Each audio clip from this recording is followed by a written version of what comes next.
አንድ የምትወደድ ሰው ልንገራችሁ፣ ሶስና የምትባል ሰው መጽሐፍ ቅዱስ ላይ ያለች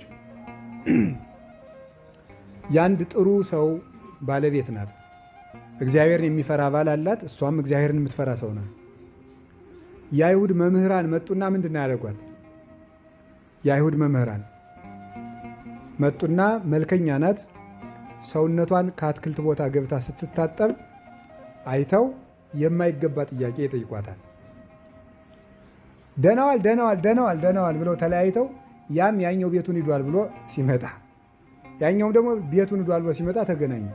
አይ እንግዲህ ተማክረን ፈቃዳችንን ፈጽም ብለው ሳያፍሩ ለሁለት ይጠይቋታል። ይሄ ነገር ሀፍረት ነው፣ እኔ እግዚአብሔር የሰጠኝ ባል አለኝ ትላቸዋለች። አይሆንም ብለው እምቢ አሏል። እምቢ ካልሽማ ዝሙት ስትሰራ ያዝናት ብለን ለሕዝቡ እንናገራለን። በአይሁድ ስርዓት ደግሞ ዝሙት ስትሰራ የተያዘች ዘንድ ሰው በድንጋይ ትወገራለች።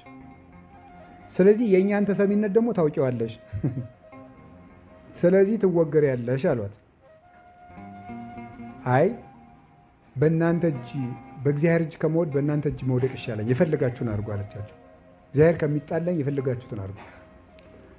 ተነሱና ስሙ፣ እስራኤልን በሙሉ ሰብስበው በስደት ሀገር ይችን ሴት ከባሏ ውጭ ስታመነዝር አግኝተናታል አሉ። በድንጋይ ትወገር ትወገር። ደግሞ በእስራኤል የሴቶች ክብራቸው ራሳቸውን መከናነብ ነው። ራሷን ትግለጠው ራሷን አሉ። ክብር የላትም ይች ልትከናነብ አይገባትም አሉ። ሊቃውንቱ ግን በምስጢር ይላሉ፣ በምስጢር ውበቷን መጥገብ ፈልገው ነው። ከዚያ በኋላ ታውርድ ክንብንቧን አሉ። አወረደች። ምን አደረጉ? ሰው ሁሉ ትገደል ብሎ ወሰነ። እሷ ግን አሁንም ተስፋ ማን ነበረ? እግዚአብሔር። ነገር አለቀ፣ ተወሰነ፣ ትወገር ተብሎ ወደ መወገሪያ ቦታ ሲወስዷት ድንገት አንድ ወጣት እጁን አወጣ። እኔ ከዚች ሴት ደም ንጹሕ ነኝ አለ። ማን ነው? ዳንኤል ይባላል።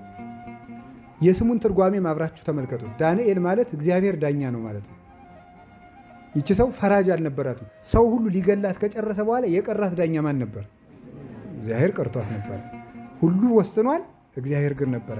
ያ ሁሉ ልብ በሉ፣ ተሰሚ ሰዎች በሚናገሩበት ቦታ እነዚያን ሰዎች ሁሉም የሚሰማቸው፣ እኛን ግን ማንም የማይሰማን በሆን ቦታ የሞት ውሳኔ ከተወሰነ በኋላ ተስፋን መያዝ እንዴት ያለ ከባድ ነው። ተስፋ ግን አያሳፍርም። ዳንኤልን አስነሳ።